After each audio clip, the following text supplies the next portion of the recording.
The night I found out Damien was cheating, I was holding a birthday cake with 24 lit candles, standing outside his apartment door in the rain, wearing a red dress I'd bought specifically, because he once said red made me look like trouble worth having. By the time I left that building, the candles were out, the cake was on the floor, and I had accidentally walked into the most dangerous secret in the entire city, one that would change my life in ways I still don't have the words to fully explain. But let me back up. Damien Cole was the kind of man who made you feel chosen. That was his gift and his weapon. He had this way of looking at you like you were the only breathing thing in a room full of people, like the whole world was just background noise and you were the main event. I fell for it at 21, stayed for 3 years, and built an entire future in my head around a man who, as it turned out, had been building something else entirely behind my back. We met at a gallery opening, the kind neither of us actually belonged at, both of us standing awkwardly near the free wine table pretending to understand abstract art. He made a joke about one of the paintings. I laughed. He smiled like he'd won something. That was it. That was all it took. 3 years, 36 months of Sunday mornings and shared playlists and stupid arguments about whose turn it was to do the dishes. 3 years of meeting his friends, learning his coffee order, memorizing the exact way he breathed when he was falling asleep. I knew that man like I knew my own reflection, or at least I thought I did. His best friend was Marco Vitelli. I didn't think much of Marco at first, tall, quiet, watchful in a way that made you feel slightly examined whenever he was in the room. He came from money, that much was obvious, not the loud, showy kind of money that announces itself in gold watches and name-dropped restaurants, the quiet kind, the kind that's been around so long it stopped trying to prove itself. Marco drove understated cars and wore plain clothes and said very little, but when he did speak, everyone in the room adjusted their posture without realizing it. I always found that interesting. I never found it alarming. Not until the night of my birthday. I had planned a quiet evening. Dinner at Damien's place. He'd insisted on cooking, which should have been my first warning because Damien Cole burned toast on a good day. But he'd been so sweet about it, so deliberate, texting me that morning, dress up. I want to do this right. So I bought the red dress. I stopped at the bakery on Vine Street and picked up the small chocolate cake he liked, the one with the salted caramel filling. I stood on the pavement outside his building in the November rain, with 24 candles lit, and a smile on my face like an absolute fool. I knocked, no answer. I knocked again, still nothing. His lights were on, I could see the warm glow leaking under the door. His car was parked outside. I tried calling. It rang 4 times and went to voicemail. I remember thinking maybe he was in the shower, maybe he'd fallen asleep, maybe there was a completely reasonable explanation for why my boyfriend wasn't answering his door on my birthday when he had specifically told me to come over. I had a key. He'd given it to me 8 months ago with a casualness that had made my heart do something embarrassing. I stood in the rain for another full minute debating whether to use it, some stubborn, dignified part of me resisting, before the cold one and I pushed the key into the lock. The door swung open, and I saw them. I won't linger on the details because they don't deserve the real estate in this story. What I will say is that it was Bianca Rossi, a woman I had met exactly 3 times, at exactly 3 of Marco's social events, and whom I had always clocked as someone who looked at Damien a beat too long. I had filed that observation away and done nothing with it because I trusted him, because I was, apparently, an idiot. The cake hit the floor. I don't even remember dropping it. One moment it was in my hands, and the next it was face down on Damien's hardwood floor, candles still somehow flickering. Damien scrambled up, saying my name like it was both an apology and an explanation. Bianca had the audacity, the sheer, breathtaking audacity, to pull the sheet up slowly, like she was posing for something. I didn't cry. I want to be clear about that. I stood in that doorway in my red dress with rain dripping off my coat onto his expensive floor, and I felt something move through me that wasn't grief, not yet. It was colder than grief. Cleaner. It was the specific, crystalline feeling of a door closing somewhere deep inside you, locking from the inside, key thrown away. Cara, Damien started. Don't, I said. And I left. Here is what happens to your body after betrayal like that. Your legs work before your mind does. I was halfway down the stairwell before I'd made any conscious decision to move. I pushed through the building's side exit, not the main entrance, some instinct steering me away from the street where I might run into someone I knew, and I stepped into a narrow alley that ran alongside the building. That's when I heard the voices.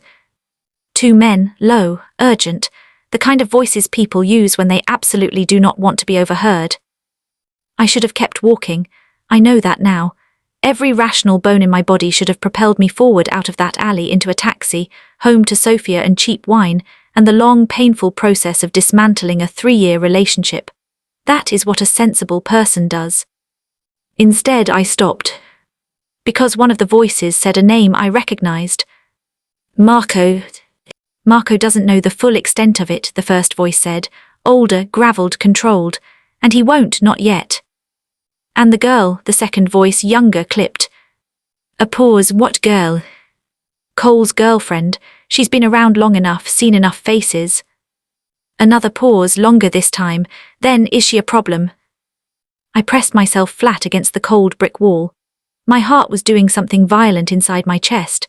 The rain had slowed to a drizzle, and every small sound felt amplified, the distant traffic, the hum of a generator somewhere, the soft, expensive leather of shoes on wet concrete as one of the men shifted his weight.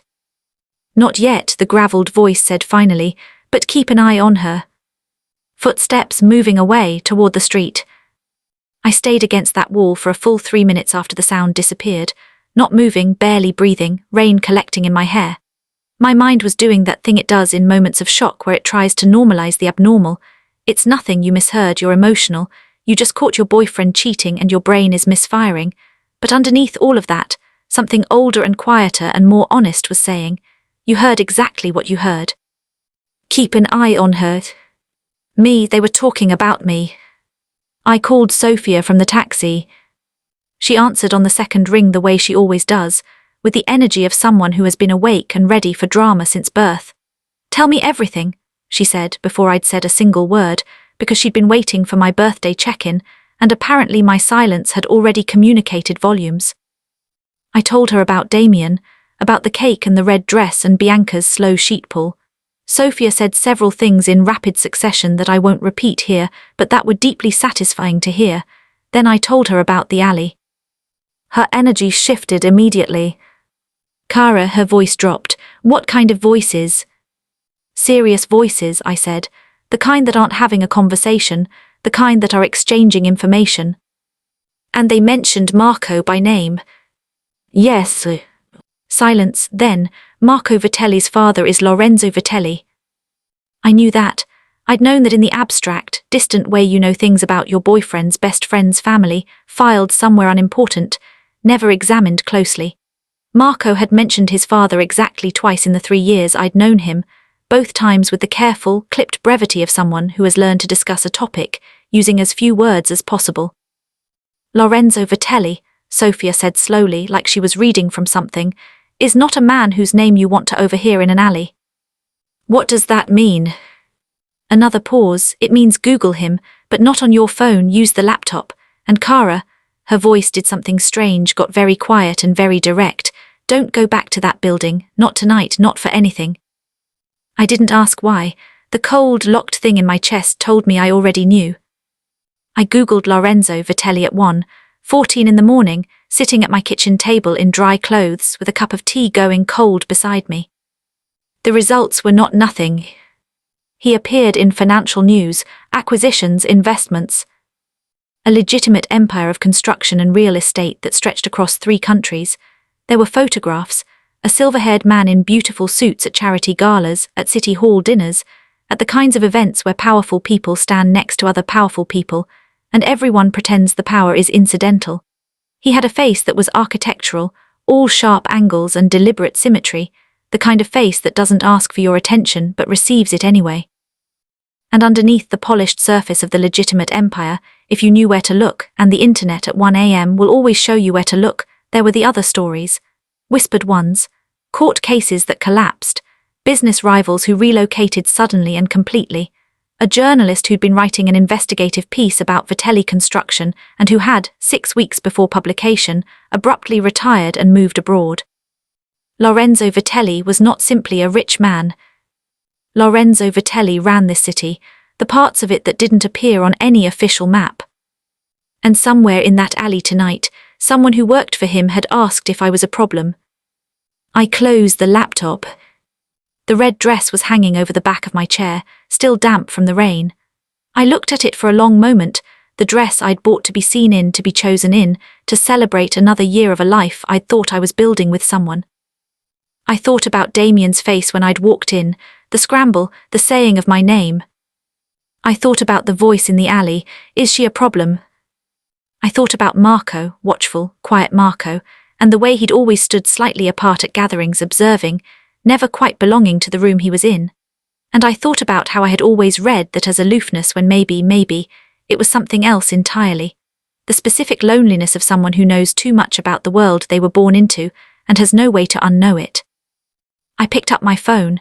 There was a text from Damien, long, the kind of long that means guilty, that I didn't read. There was a string of voice notes from Sophia that I'd deal with in the morning. And there was one other notification from an unknown number, sent at 1:07 a.m., 7 minutes before I'd started Googling. 3 words. We should talk. I stared at it for a long time.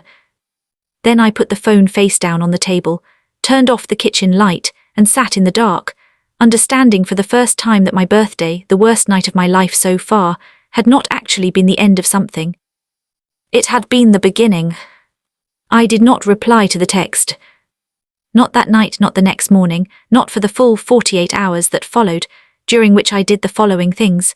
I cried exactly once, for 22 minutes in the shower, where the sound of the water made it feel more private. I blocked Damien on every platform with the focused efficiency of a woman completing a work task. I ate an entire wheel of brie with Sophia on my kitchen floor, while she narrated increasingly creative revenge fantasies that I did not intend to act on but found enormously comforting. I went to work. I was a junior architect at a mid-sized firm downtown, the kind of job that required enough concentration to keep the bad thoughts at arm's length, and I sat at my desk and drew clean, precise lines on clean, precise plans and felt, for a few hours at a time, almost like a person. And underneath all of it, quiet and persistent as a leak in the walls, was the text. We should talk. Unknown number, 1:07 a.m., 7 minutes before I'd even started researching Lorenzo Vitelli, which meant whoever sent it already knew I'd been in that alley, already knew I'd heard something I shouldn't have, was already in some way I didn't yet understand ahead of me. On the 3rd day I replied, "Who is this?" The response came in 4 seconds, not 4 minutes, 4 seconds, like they'd been watching the screen. Someone who'd rather you ask that question to my face. Tomorrow, 7 p.m, Castellan Bar on Mercer Street, come alone, tell no one. I showed Sophia immediately. You just told someone, she said flatly. You don't count. Cara, she put down her coffee, this is how people disappear. I'm not going to disappear. That is exactly what people say before they disappear. I understood her fear. I shared it to some degree, the rational, sensible degree. But there was another part of me, the part that had been running on cold fury since the night of my birthday, that was less afraid and more curious, dangerously, recklessly curious, because whoever had sent that text had been in that alley, and whoever had been in that alley worked for Lorenzo Vitelli. And Lorenzo Vitelli was the father of Marco, who was the best friend of Damien, who had been in bed with Bianca Rossi on my birthday. These things were connected. I didn't know how yet, but they were connected, and the part of me that drew architectural plans for a living, the part that looked at empty space and saw structure, that looked at chaos and found the load-bearing walls, that part needed to know how. I'm going, I told Sophia. She looked at me for a long moment, then she picked her coffee back up. Fine, but I'm sitting outside in the car, and if you're not out in an hour I'm calling everyone. Deals. Castellan Bar on Mercer Street was the kind of place that didn't advertise itself. No sign above the door, just a brushed steel number plate and a bouncer who looked at you like he was reading a file. Dark interior, low music, the kind of lighting that made everyone look like they were keeping a secret. The clientele were beautiful and quiet and expensively dressed, and absolutely none of them were looking at their phones.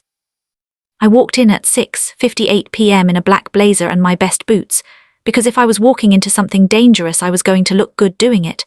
The hostess didn't ask my name, she just looked at me once and said, "This way," and led me to a private booth at the back, separated from the rest of the room by a panel of smoked glass.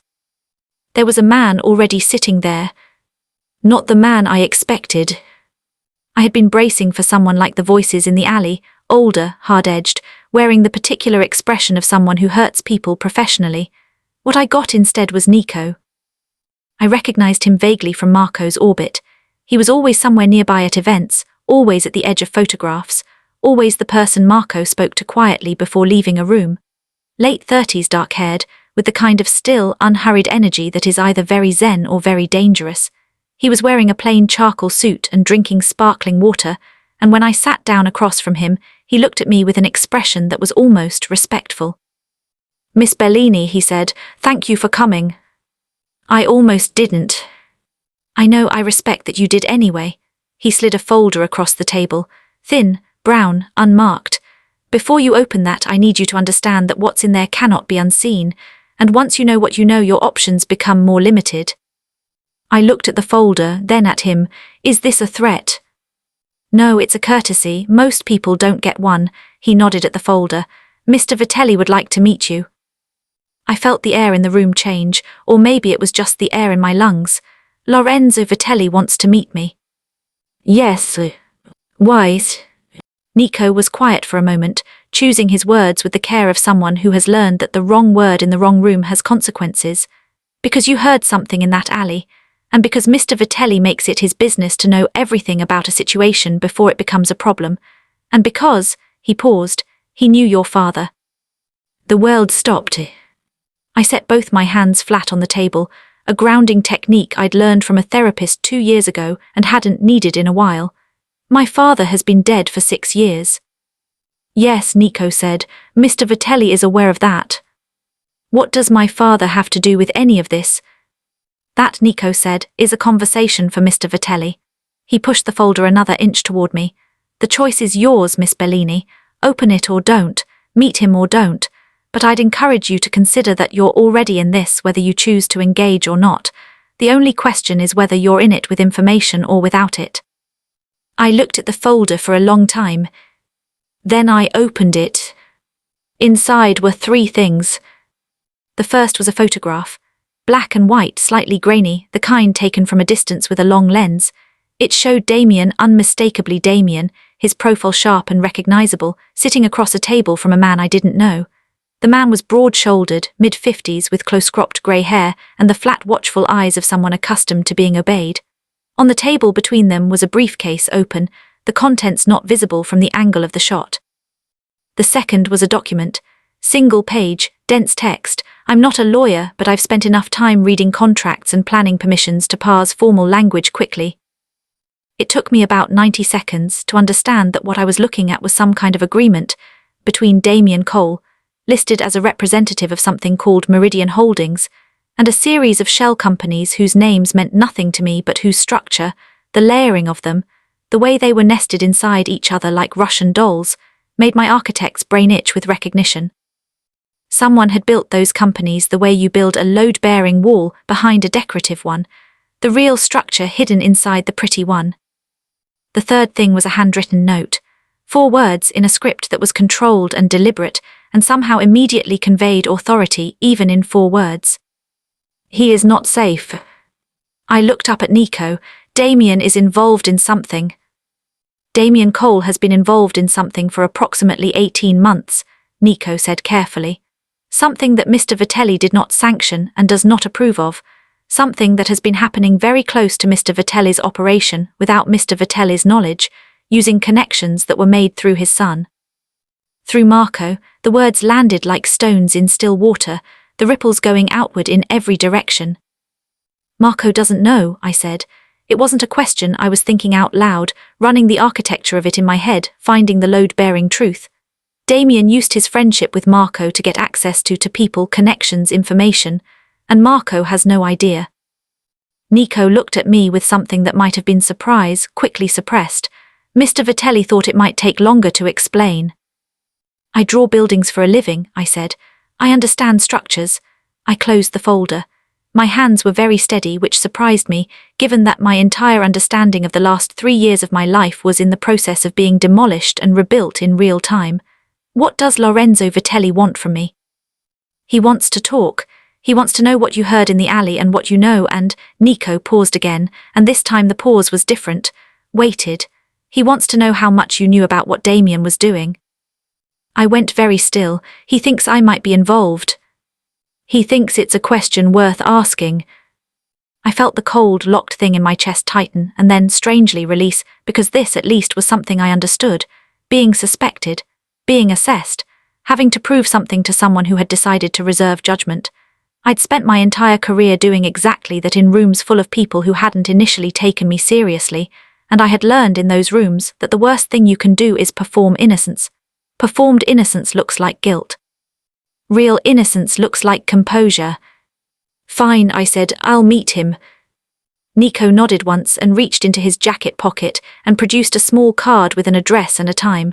Nothing else, no name, no number. Saturday, he said, 10 a.m, dress appropriately. I took the card. What does that mean? For the first time, something that was almost a smile crossed Nico's face. It means don't wear the red dress. I did not tell Sophia the full details. I told her the meeting had been with someone from Marco's world, that I was being asked to meet with someone important, that I was not in immediate danger. She accepted this with the expression of someone who does not accept it at all, but recognizes that further argument is useless. That night I lay in bed and stared at the ceiling and thought about Damien.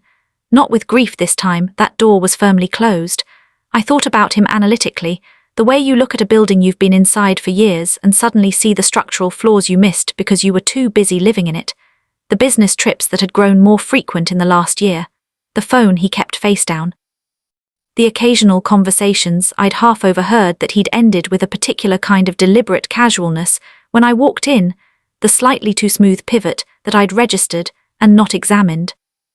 I had filed those things in the same drawer as Bianca's 2 long looks, a drawer I'd apparently never opened because I hadn't wanted to find what was inside. And Marco who was his best friend, Marco who was in this story in a way I didn't fully understand yet, Marco who I was now quite certain had been, in his own careful, watchful way, trying to figure out how much I knew long before I knew there was anything to know. My phone buzzed, not an unknown number this time, Damien. I looked at the notification preview. Cara, please, I need to explain. There are things you don't understand about. I put the phone back down.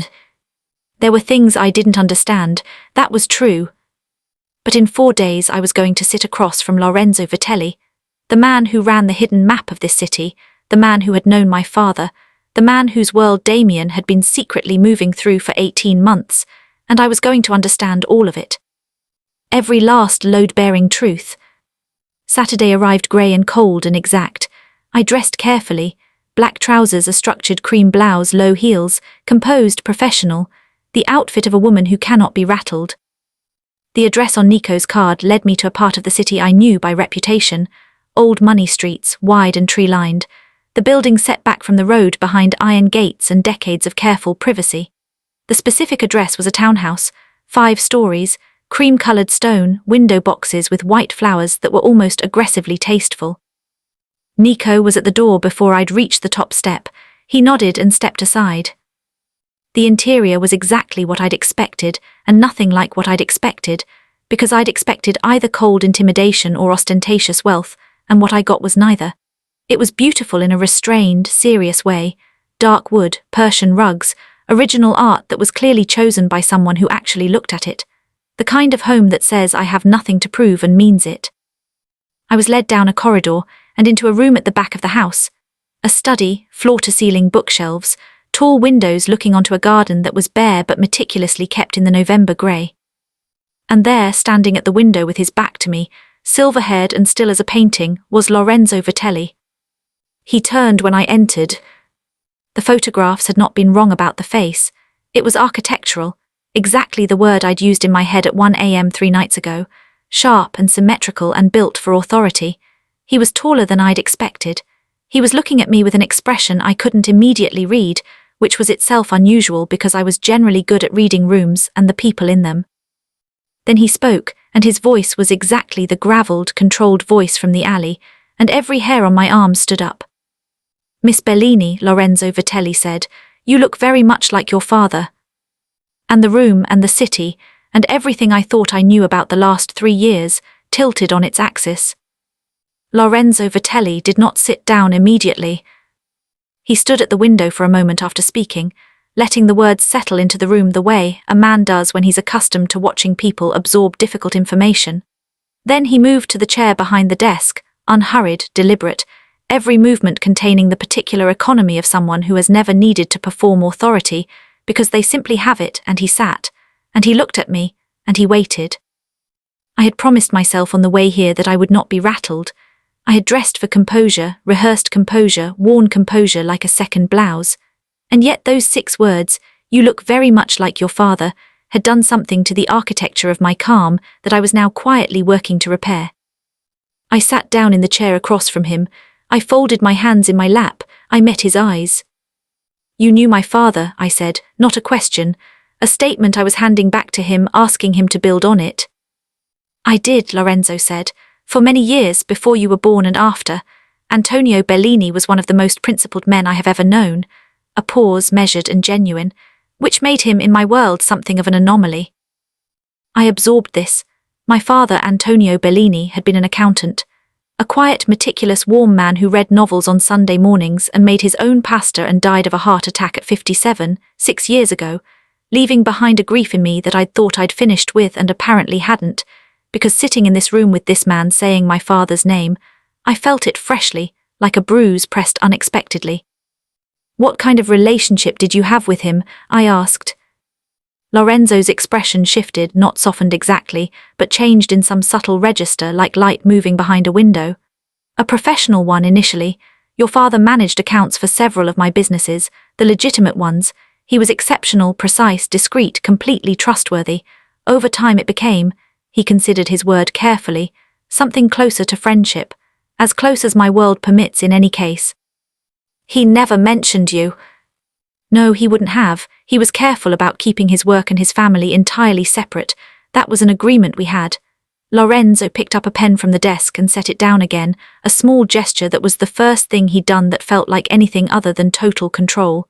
"When he died, I made certain his affairs were in order. Quietly. He had debts that were resolved. I considered it the least I could do." The debts. I remembered that vaguely. There had been a period after my father's death where my mother had been anxious about money, and then, gradually, she hadn't been, and I'd assumed it was insurance or savings or the workings of some financial mechanism I hadn't examined closely because grief makes you incurious about paperwork. "You paid off my father's debts," I said slowly. "I honored a friendship," Lorenzo said, in a tone that closed that particular door without slamming it. I looked at him for a long moment. He looked back. The room was very quiet, just the distant sound of the city beyond the tall windows, muffled and far away, like the real world was giving us privacy. "That's a significant thing to tell a stranger," I said. "You're not a stranger, Miss Bellini. You've been adjacent to my world for 3 years. I've been aware of you considerably longer than that." He let that land, then continued. "I'm telling you this because I want you to understand that my interest in you is not impersonal, and because what I'm about to ask of you is not a small thing, and you deserve to understand the full context before you decide." The full context. I felt something shift in my chest, not the cold locked thing this time, something more like the feeling of a key turning. "What are you going to ask me?" Lorenzo leaned forward slightly, his elbows on the desk, his fingers laced together. "Damien Cole has been running money," he said, "for 18 months using shell companies built on the edges of my operation, close enough to my infrastructure to use its credibility, far enough to be technically separate. He is doing this for a man named Victor Hale. You saw his photograph in the folder Nico gave you." The broad-shouldered man with the flat eyes. "Who is Victor Hale?" "Someone who has wanted a foothold in this city for a very long time and has been using your boyfriend as his instrument to get one." Lorenzo's voice was even, but something underneath it had gone very still, the way water goes still before it freezes. "Hale is not cautious the way I am cautious. He is not discreet. He does not value the kind of equilibrium that has kept this city functional for 30 years. If he establishes himself here, the consequences will be significant.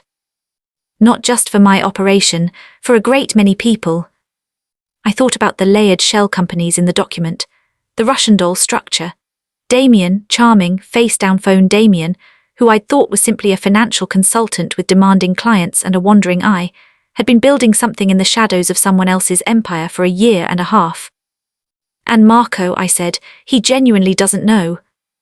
Something moved across Lorenzo's face, brief, deep, the expression of a father rather than a crime lord. Marco introduced Cole to various people over the years, social introductions.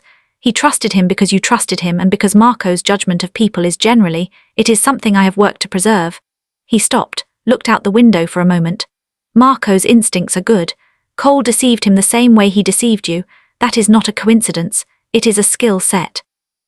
The truth of that settled over me like cold water. Damien hadn't just cheated on me with Bianca. He'd cheated on all of us, me, Marco, Lorenzo, the entire architecture of trust he'd been given access to. The birthday cake on the floor, the voices in the alley, the text at 1 a.m., all of it was just the surface of something that had been built, deliberately and patiently, over 18 months in the dark. What do you want from me? I asked again. Lorenzo unfolded his hands and picked up a slim folder from the side of the desk, different from the one Nico had shown me, thicker, cream-coloured. He placed it in front of me but didn't open it. Damien Cole trusts you, he said. Irrationally, given recent events, but men like Cole always believe that charm survives betrayal. He has been attempting to contact you. He will continue to. He needs you to still be present in his life for reasons that are partly emotional and partly, a slight pause, strategic. You are, among other things, an alibi he has been constructing. I stared at him. An alibi? For a meeting that is scheduled to take place in 11 days, a meeting between Cole and Hale at which a significant transfer of assets will be formalized. Cole's records show a long-term relationship with you, dinners, travel, shared accounts, that creates a pattern of ordinary life around him. A man with an ordinary life is less scrutinized. Lorenzo's eyes were steady on mine. He needs you to look like you've forgiven him, or at minimum that you're considering it. The room was very quiet. You want me to go back to him, I said. I want you to appear to, Lorenzo said with a precision that was almost gentle. Briefly, specifically, there is information on Hale's organization that exists only in Cole's possession, documents, account details, the location of assets, that will dissolve the moment Hale suspects Cole has been compromised. We need Cole relaxed, unguarded, believing he still has the life he built as cover. He held my gaze. And we need someone he will be unguarded with. I looked down at the cream folder, then back at him. You want me to spy on my ex-boyfriend for the Mafia? Lorenzo Vitelli allowed himself for the first time something that was genuinely almost a smile. I want you to help me protect this city from a man who will cause a great deal of harm. I want to compensate you appropriately for that help, and I want to do this because your father was a man I respected, and you are, from everything I have observed, your father's daughter. The almost smile faded back into seriousness. But I will not compel you. That is not the kind of operation I run. I thought about Damien's text preview. Cara, please, I need to explain. There are things you don't understand about. Oh, but I was beginning to. What's in the folder? I asked. Details of what we need, timeline, specifics of what to look for and how to pass it to Nico, a financial arrangement. He paused, and a contingency plan should anything go wrong. What kind of contingency plan? The kind that ensures your safety regardless of what Cole or Hale decide to do. His voice was flat and factual about this, the way you're flat and factual about something when the alternative is to be emotional, and that is not an option you're entertaining. You will not be in danger if you do this correctly, and you will have the full weight of my resources behind you if something unforeseen occurs. The full weight of Lorenzo Vitelli's resources. I thought about what that meant, about court cases that collapsed and journalists who retired abroad and business rivals who relocated completely and permanently. I thought about my father, precise, discreet, principled, managing accounts for this man's legitimate businesses and somehow maintaining across decades something Lorenzo had called friendship. My father, who never brought his work home, who kept his world separate, who had apparently been trusted by one of the most dangerous men in the city for 30+ years, without a word of it reaching our dinner table. What had he known about Lorenzo Vitelli? What had he quietly, carefully, principled lie chosen to accept as the cost of association? And what would he think, looking at me now, sitting in this chair? I thought he would think, be careful. I thought he would think, know exactly what you're agreeing to. I thought, and this was the thought that surprised me most, that he might also think, you are capable of this. I opened the cream folder. The details were precise and organized, which I'd expected from a man who ran things the way Lorenzo ran things. 11 days, 4 specific interactions with Damien, a text, a phone call, a chance encounter that would be staged to look accidental, and a dinner. During the dinner, I needed to access Damien's phone for a window of 4 minutes, while Nico's team did something technical that was described in language I didn't fully understand but grasped the shape of. A number to call if anything felt wrong. A secondary contact, not Nico, whose name was listed simply as M. I looked up from the folder. Who is M? Lorenzo's expression did something careful and complicated. Someone who will be operating in proximity to Cole during this period regardless. Someone who has his own reasons for wanting this resolved. A pause. My son. Marco. I stared at the page. Marco knows about this. Marco found out about Cole's activities 4 days ago, Lorenzo said. Independently of me, he came to me. Something in his voice shifted, unmistakably, pride, deep and controlled and not entirely suppressed. He handled the discovery with more composure than I would have at his age. I thought about Marco at every gathering I'd attended over 3 years, the watchfulness, the slight apartness, the way he'd always seemed to be triangulating the room. I had read it as aloofness. I had briefly in the past week reread it as complicity.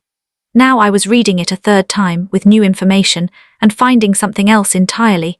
The specific, exhausting vigilance of someone who loves people inside a world that makes love complicated. He had introduced Damien to his world in good faith. Damien had used that introduction as a Trojan horse, and now Marco was sitting with the knowledge of what his best friend had done, and he had gone to his father, and he had chosen to fix it. I thought about the text that had been sent to me at 1:07 a.m. We should talk. Was it Marco who texted me? I asked. Lorenzo didn't answer, which was in its way an answer. I looked back at the folder. 11 days, 4 interactions, 4 minutes with a phone at a dinner table, the full weight of Lorenzo Vitelli's resources behind me, and somewhere in the operation, moving in proximity, unavoidable and now impossible to think about neutrally, Marco. I thought about the red dress hanging over my chair, the cake on the floor, 24 candles, the cold, clean feeling of a door locking. And then I thought about what it would mean to open a different door. Not out of grief, not out of revenge, though there was some of that, I won't pretend there wasn't, but out of something that felt, underneath everything, remarkably like purpose, like the specific satisfaction of looking at a damaged structure and understanding exactly which pieces need to move to make it sound again. I reached the last page of the folder. At the bottom, below the contingency plan and the financial arrangement, which was, I will say, a number that made me read the line twice, was a single handwritten line in the same controlled script as the note in Nico's folder. Your father would not have hesitated. I closed the folder. I looked at Lorenzo Vitelli across the wide dark desk, in the quiet beautiful room, in the house that said I have nothing to prove, with the bare November garden behind him and the muffled city beyond that. I'll do it, I said. Lorenzo nodded once, not triumphant, not relieved, simply the nod of a man who expected this answer because he had read the structure of the situation correctly and knew which way it would resolve. There is one more thing, he said. I waited. Marco will brief you on the operational details tomorrow. He will be your primary contact for the duration. Lorenzo's eyes were steady and completely unreadable. I trust you will be professional. Professional? The word sat in the room between us, carrying a weight it shouldn't have needed to carry, and I understood, in the way you understand things that haven't been said, that Lorenzo Vitelli, who read people the way I read buildings, had already seen something in me when I'd mentioned his son's name. Some small, unguarded thing that I hadn't known was visible. Of course, I said. And if my voice was entirely steady, it was only because I had been practicing composure since Saturday morning, and some performances, if you commit to them fully enough, eventually become real. I walked out of the townhouse into the grey November afternoon and stood on the top step for a moment, breathing the cold air, feeling the city around me, ordinary and enormous and completely unaware that somewhere in its hidden infrastructure, something was shifting. My phone buzzed in my pocket, unknown number. Not a text this time, a call. I answered. I know you just came out, said a voice I recognized, low, careful, carrying the specific quality of someone who chooses every word. I wanted to make sure you were all right. Marco. I stood on the top step of his father's house in the cold, with 11 days ahead of me and a cream folder under my arm and the ghost of my father somewhere in the middle of everything, and I said, "I'm fine." A beat of silence. "You don't sound fine," Marco said. "I'm fine," I said again. "I'll see you tomorrow." I ended the call before he could say anything else. Then I walked down the steps onto the tree-lined street into the grey city, toward whatever came next. Behind me in the window of the upstairs study, if I'd turned to look, which I didn't, Lorenzo Vitelli stood watching me go. Just as he had been watching, it turned out, for a very long time. Marco came to my apartment the next morning at 9 o'clock exactly. I had been awake since 6, which was not unusual for me in periods of stress. My body's response to anxiety is not insomnia exactly, but a kind of hyper-alert earliness, like it decides sleep, is a luxury we can no longer afford and begins the day without consulting me. I had made coffee, reviewed the cream folder twice more, made notes in the precise architectural shorthand I use when I'm trying to understand a structure, and changed my outfit 3 times, which I refused to examine too closely. He knocked twice. I opened the door. 3 years of seeing Marco Vitelli at parties and dinners and casual gatherings, always at a slight distance, always in the context of being Damien's girlfriend, navigating Damien's social world. And somehow none of that had prepared me for the specific experience of him standing in my doorway, alone, without the buffer of a room full of people between us. He was wearing a dark coat over a grey sweater, no tie, and he looked like he hadn't slept particularly well either, which for some reason made me feel fractionally better. He had the folder tucked under one arm, a copy of mine, I assumed, and he was looking at me with that careful, triangulating expression I now understood completely differently than I had a week ago. "Cara," he said. "Marco," I said. We looked at each other for a beat that lasted slightly longer than was strictly necessary. Then I stepped back and let him in.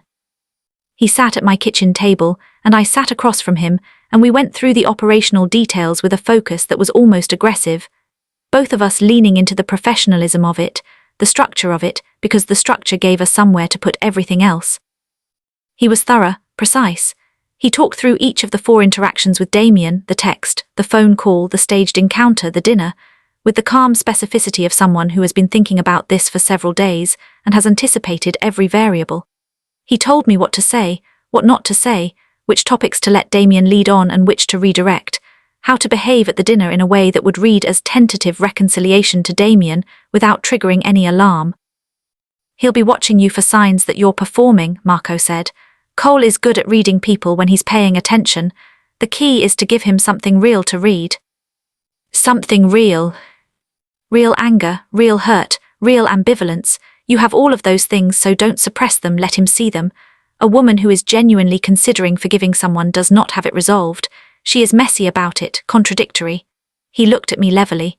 "You're not playing a woman who has forgiven him, you're playing a woman who is still deciding." I looked back at him, and how far does that performance need to go? The question sat in the air between us. Marco held my gaze without flinching. The dinner is the critical point, everything before that is set up. At the dinner you need 4 minutes with his phone, that's all. After that Nico's team has what they need and you're done. And if he wants to see me again after the dinner, he won't get the chance, Marco said. By the morning after the dinner, the situation with Hale will be in motion. Cole's usefulness to Hale ends. Cole becomes a liability. Hale will move to distance himself, and Cole will have considerably more immediate concerns than his personal life. I nodded, filed it, moved on. The staged encounter where? Fratelli's on West 9th.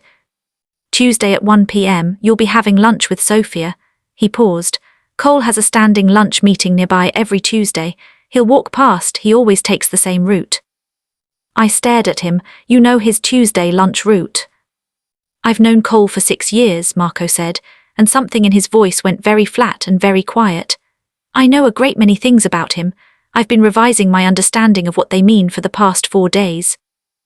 The flatness in his voice was not anger. It was something more controlled and more painful than anger. It was the specific sound of someone who trusted completely and was now doing the meticulous, terrible work of going back through 6 years of memory and re-examining every moment with new information. I understood that sound. I had been making it internally for a week. "I'm sorry," I said.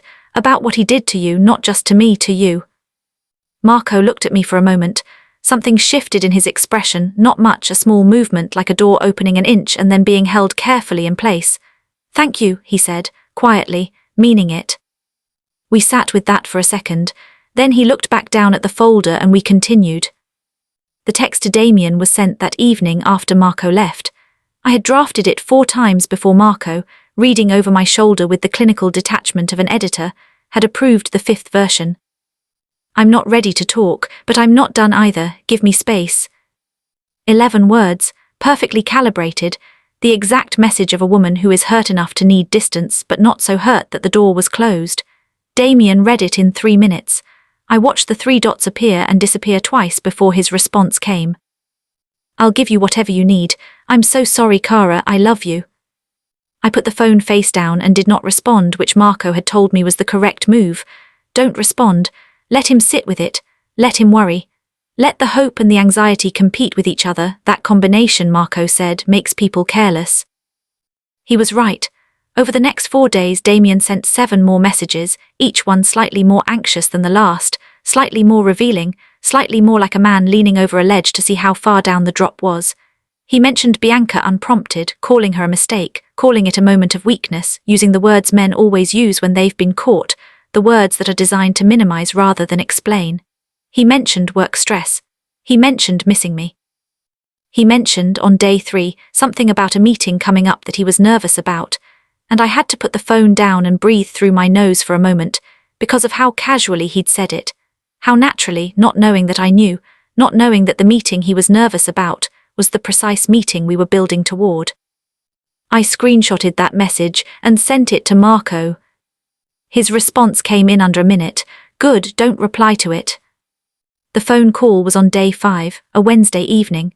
Marco had coached me on it for an hour the day before, sitting at my kitchen table with a notepad between us, running through likely conversational directions the way you run through a structural stress test, applying pressure at each point and checking what held. I called Damien at 7 p.m. He answered on the first ring. Cara, his voice was warm with relief, the particular warmth of someone who has been waiting for something and finally has it.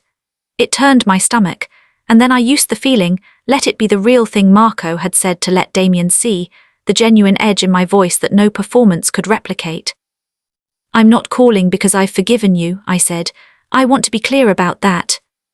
I know that, I'm glad you called. I've been thinking, I said, which was true, about us, about what I'm supposed to do with 3 years. Cara, let me finish. I looked at the notepad on the table in front of me, not a script, just anchor points, Marco's neat handwriting steady and present. I'm angry. I'm still angry, and I need you to know that and not try to talk me out of it. I'm not trying to. Good, then don't. A pause, calibrated. I don't know what I want yet. I'm not saying I'm coming back. I'm not saying I'm not. I'm saying I need more time and I need you to stop flooding my phone with messages and let me think. A long exhale from his end, the exhale of relief. Okay, he said. Okay, whatever you need, would you have dinner with me? Not to fix everything, just to talk, face to face. There it was, exactly where Marco had said it would go. I let the silence stretch for 5 full seconds. Maybe, I said finally, I'll think about it. I ended the call. My hands were shaking slightly, not from fear, I realized, but from something more like the adrenaline of a performance that had landed, the specific physical response to doing something difficult and doing it correctly. I texted Marco, he asked for dinner. The response, I know, I was listening. I sat with that for a moment. Of course he had been. This was an operation, I was not doing this alone, I was never alone in it. There was an entire architecture of oversight surrounding every move I made. It was both reassuring and slightly unnerving, the way it is when you become aware of load-bearing structures you'd previously been taking for granted. Is that strange for you? I typed, listening to him. A longer pause than usual, then yes. Just that, one word. I stared at it for a moment, understanding all the weight it carried, and then I put the phone down and went to make more coffee and stood in my kitchen thinking about Marco sitting somewhere in this city, in whatever room he occupied, listening to the voice of a man he'd trusted for 6 years with the new knowledge of who that man actually was. One word, yes, and somehow it was the most honest thing anyone had said to me all week. The staged encounter at Fratelli's on Tuesday was almost too smooth. Sophia played her part with zero briefing. I simply told her we were having lunch and Damien might walk past, and if he did, to follow my lead. Sophia, who had been waiting since the birthday cake incident for some form of forward momentum in this situation, accepted this with the barely contained energy of someone who has been handed a role they were born to play. Damien walked past at 1:14 p.m. He stopped when he saw me, a full, visible stop, the kind that meant it was genuinely a surprise, which meant Marco's information about his Tuesday route was exact. His face did the complicated thing faces do when they see something they've been missing and wanting and fearing simultaneously. I looked up from my menu. Let him see me see him. Let the moment be real, the lurch of it, the residual pull of 3 years that doesn't dissolve in 2 weeks no matter how firmly a door has been locked. Let it be visible on my face, just for a second, before I schooled it back. "Cara," he said. "Damien," I said. Sophia looked between us with an expression of exquisite neutrality that I knew was costing her everything she had. He asked if he could call me. I said I'd think about it. He lingered for 30 seconds, searching my face for information, and I gave him just enough, just the barest edge of not quite closed, before I looked back at my menu. He left. Sophia waited until he'd rounded the corner, and then put both hands flat on the table. "Tell me," she said, "everything, right now, all of it." So I told her, not the operational details, those stayed locked, but the shape of it. The alley, Lorenzo, my father, the 11 days, the dinner at the end of it. Sophia listened without interrupting, which was unprecedented, and when I finished she was quiet for a moment that was also unprecedented. Then she said, "And Marco? What about Marco?" She looked at me with the specific expression she uses when she thinks I'm being deliberately obtuse. "Cara. He's part of the operation, he's my contact. He's been at your kitchen table every other day for 2 weeks. Operationally. He texts you at 11 p.m. to check you're all right." That's I stopped. "That's standard." Sophia picked up her water glass. "Sure it is," she said, and said nothing else, which was somehow worse than if she'd said everything. The dinner was on a Thursday. Ristorante Carmine, candlelit, the kind of place Damien chose when he wanted to signal effort. He was already there when I arrived, standing as I approached the table, wearing the navy jacket I'd once told him suited him. Deliberate, all of it deliberate. I sat down, we ordered, we talked. And here is what I discovered, sitting across from Damien Cole in the candlelight with 2 weeks of new knowledge running underneath every word like a current. He was exactly who he had always been. That was the thing. He hadn't changed. He was still charming, still warm. Still capable of making you feel like the only person in the room. The man who had spent 18 months running money for a criminal rival and sleeping with Bianca Rossi, and constructing an ordinary life as cover for extraordinary deception, was the same man who had made a joke about abstract art at a gallery and made me laugh and smiled like he'd won something. He had just always been all of it simultaneously. The charm and the deception were not separate, they were the same architecture. We were 40 minutes in when his phone lit up on the table. He flipped it face down, the habitual gesture I'd watched 100 times and never properly interrogated. I said, "You can check it," in the tone of a woman who is trying to be generous, and he said, "It's nothing, tonight's about us," and I said, "I need the bathroom," and I stood up. I was gone for 4 minutes and 37 seconds. When I came back, I sat down, and I picked up my wine glass, and my hand was completely steady, and across the restaurant at a table I had not looked at directly all evening, a man I didn't recognize was looking at his phone with the focused attention of someone receiving something important. "Nico's team. Done." I stayed for another 40 minutes. I let Damien hold my hand across the table for a few minutes at the end, because the performance needed a final note that rang true, that left him exactly where Marco had said we needed him, hopeful, unguarded, believing in the possibility of the ordinary life he'd constructed. I said I needed more time.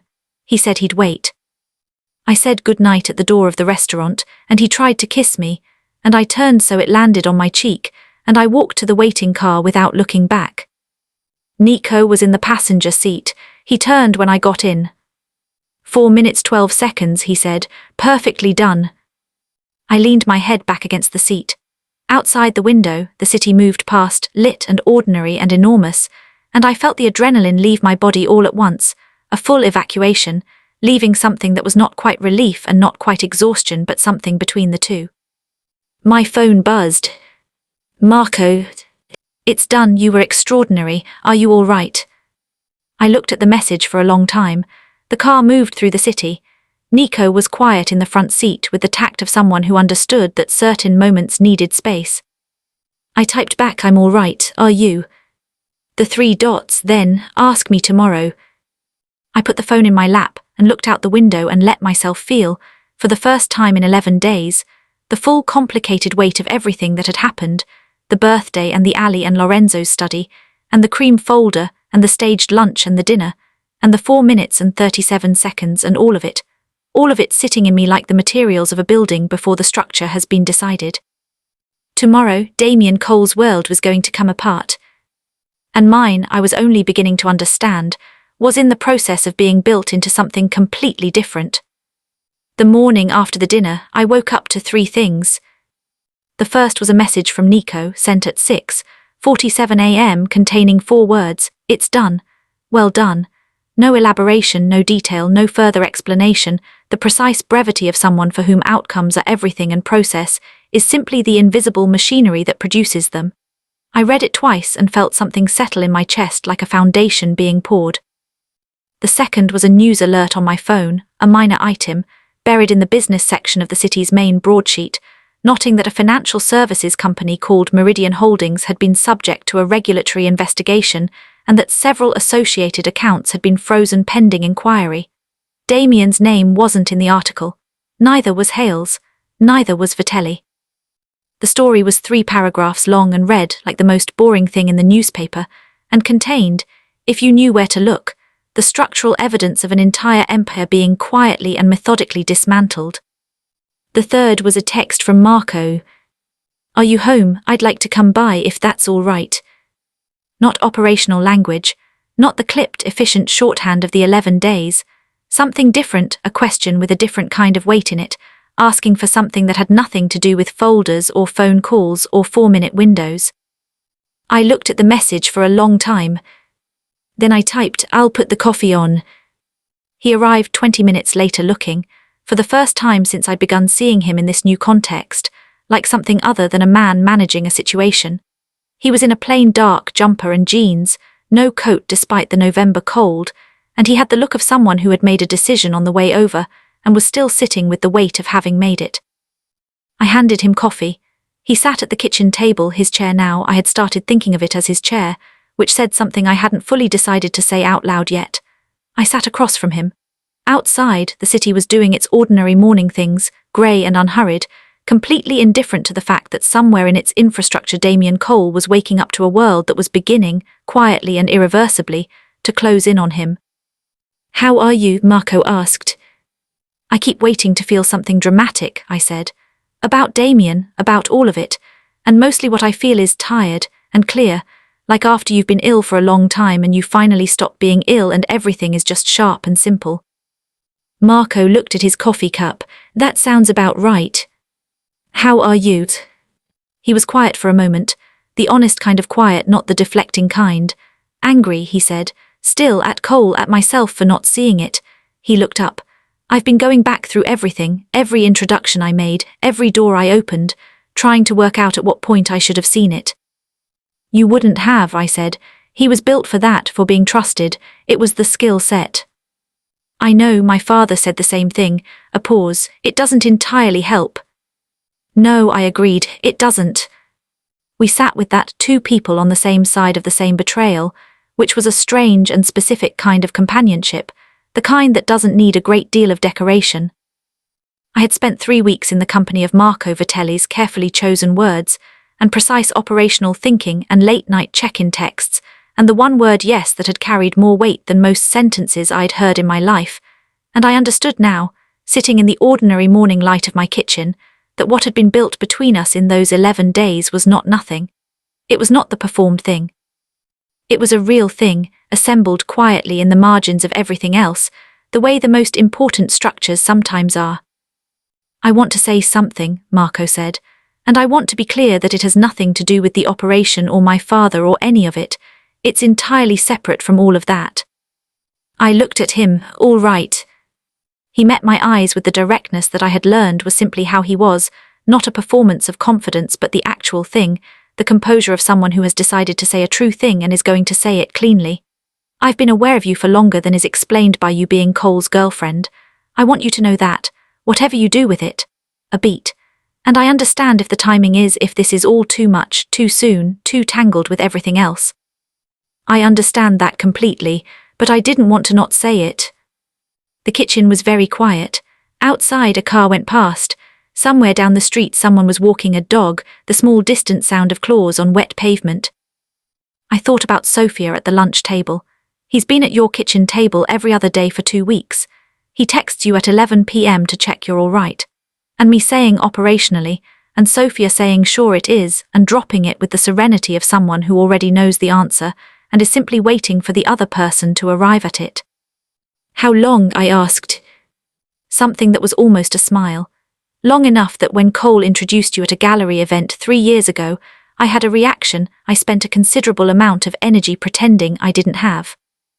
3 years, 3 years of parties and dinners and gatherings, the slight distance between us, the careful triangulating expression, the quality of his attention that I had read as so many things before I'd read it correctly. You never said anything, I said. You were with my best friend, he said simply. What would I have said? The answer to that sat in the room between us. He was right. There was nothing to say, nothing appropriate to do, so he had done what he was apparently built to do. He had managed it, held it carefully at arm's length. Been present and watchful, and exactly the right distance away for 3 years, until the night a birthday cake hit a floor and a red dress got wet in the rain, and a girl heard voices in an alley, and everything that had been held at arm's length was suddenly, irrevocably, right here. Your father knew, I said. It wasn't a question. Marco's expression confirmed it without him having to. He said nothing until recently. What did he say recently? He said, Marco paused, and something warm and complicated moved through his expression, the face of a son thinking about his father with an emotion that contained more than one thing simultaneously. He said your father would have approved. The grief came then, not the sharp, fresh kind from Lorenzo's study, but the softer, deeper kind, the kind that lives permanently in the lower registers and surfaces in moments of unexpected tenderness. My father, who kept his world separate, who was precise and discreet and principled, who had managed accounts for a crime lord for 30 years and maintained something Lorenzo had called friendship, who had apparently known the Vitelli family well enough that the question of his daughter and the crime lord's son had been a thought worth having. What had you known, Papa? What had you quietly, carefully seen coming? Are you all right? Marco asked. Yes, I said, and then, because he was the person in my life currently most practiced at detecting when yes was carrying extra weight, I'm thinking about my father. He nodded, let that have its space, did not rush past it or minimize it or try to fix it, which was exactly right, which was the thing about Marco that I had been cataloguing without meaning to for 3 weeks and perhaps, if I was being honest with myself, for 3 years. I picked up my coffee, looked at him across the table. The timing is terrible, I said. I know. I just spent 11 days pretending to reconcile with my ex-boyfriend for your family's criminal operation. I know. And before that I caught him in bed with another woman on my birthday. I'm aware of all of this, yes. So the timing is genuinely terrible. Yes, Marco said. And then, the almost smile becoming something more definite, something that rearranged his face in a way I was finding extremely difficult to be objective about. I've found that the right structures don't always arrive at convenient times. I laughed, genuinely suddenly in a way I hadn't in weeks, not the managed performances of the 11 days but the real thing, surprised out of me. Marco looked at me when I laughed with the expression of someone watching something they've been waiting for, and finding it was worth the wait. That was an architecture joke, I said. It was. You made an architecture joke. I've been paying attention, he said. For 3 years I've picked up a few things. I called my mother that afternoon. We talked for an hour about nothing important, about the small ordinary details of her life, about a book she was reading and a trip she was considering, and the neighbor's new dog. I didn't mention any of it. Not Damien, not Lorenzo, not the 11 days, not the cream folder with her late husband's name in it. But at the end of the call, just before we said goodbye, she said something that stopped me cold. "You sound different," she said.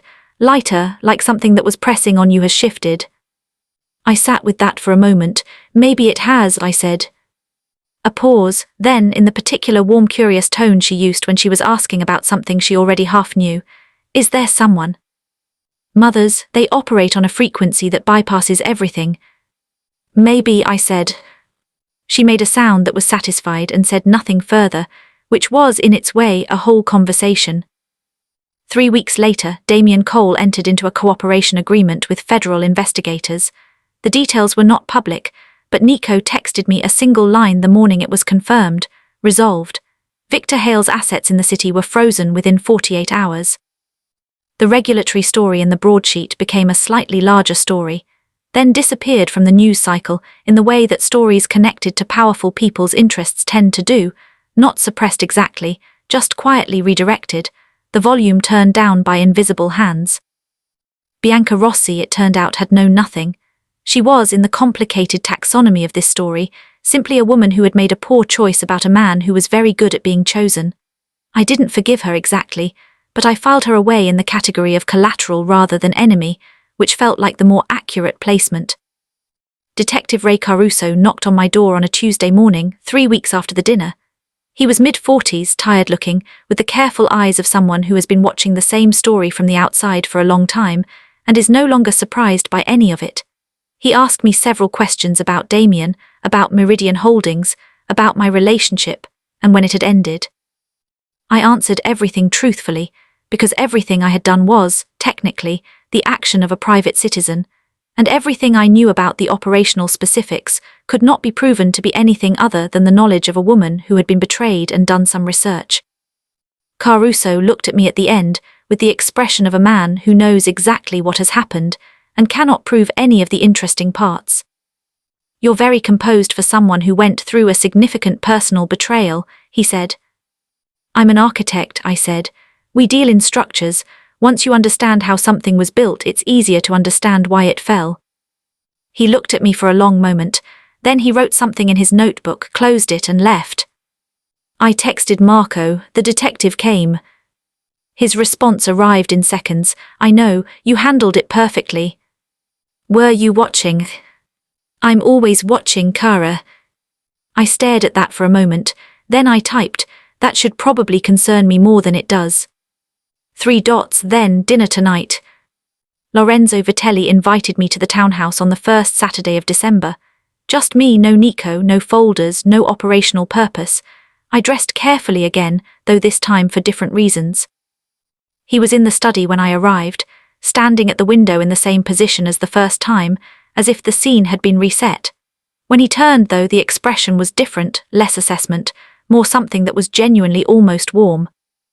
He poured 2 glasses of wine, which he hadn't done before, and handed me one, and for a while we stood at the window together looking out at the December garden, bare and geometric and meticulously maintained against the cold.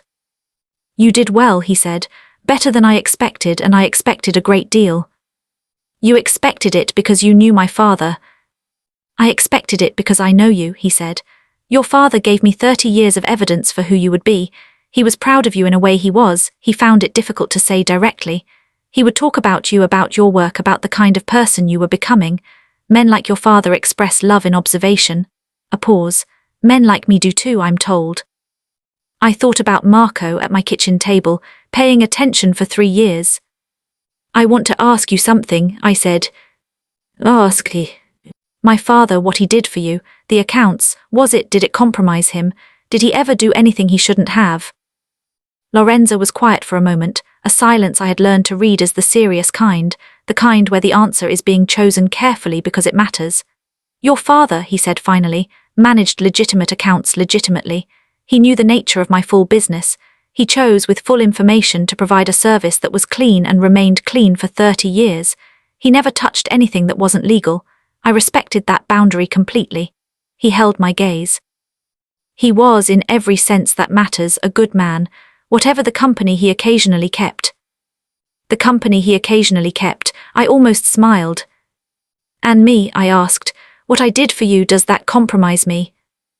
Lorenzo looked at me with the architectural face, the sharp symmetrical authority of it, and said, you helped dismantle a criminal operation. You gave information to a private individual who used it to cooperate with federal investigators. You did nothing illegal, nothing harmful, and a considerable amount of good. A pause. You are not compromised, Miss Bellini. You are, if anything, exactly what your father raised you to be. I looked out at the December garden, the bare geometric lines of it, maintained against the cold with a precision that was almost stubborn, something that was built to persist through difficult seasons and look deliberate while doing it. I raised my glass. Lorenzo raised his. We didn't say anything, we didn't need to. Marco took me to dinner that evening. Not Ristorante Carmine, somewhere smaller, quieter, a place on a side street that didn't announce itself and served food that was extraordinary without making a performance of it. The kind of place that knows what it is and doesn't need to prove it. We talked for 3 hours, not about any of it, not Damien, not the 11 days, not the operation. We talked about architecture and cities and the specific satisfaction of understanding how things are built.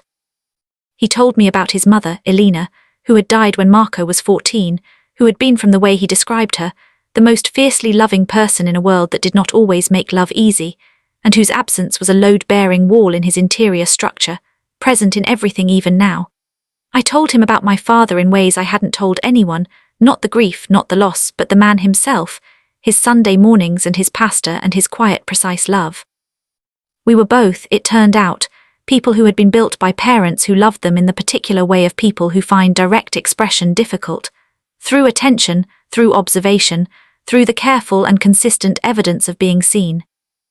When we left the restaurant, it was cold and clear, the December sky above the city sharp with stars that the city lights usually drowned out. We stood on the pavement for a moment, and Marco looked at me with the expression I had been cataloguing for 3 weeks and perhaps, honestly, for 3 years. He said, I know the timing was terrible. The timing was terrible, I agreed. And the circumstances were complicated. Genuinely very complicated. And you've been through a significant amount in the past month. An objectively significant amount, yes.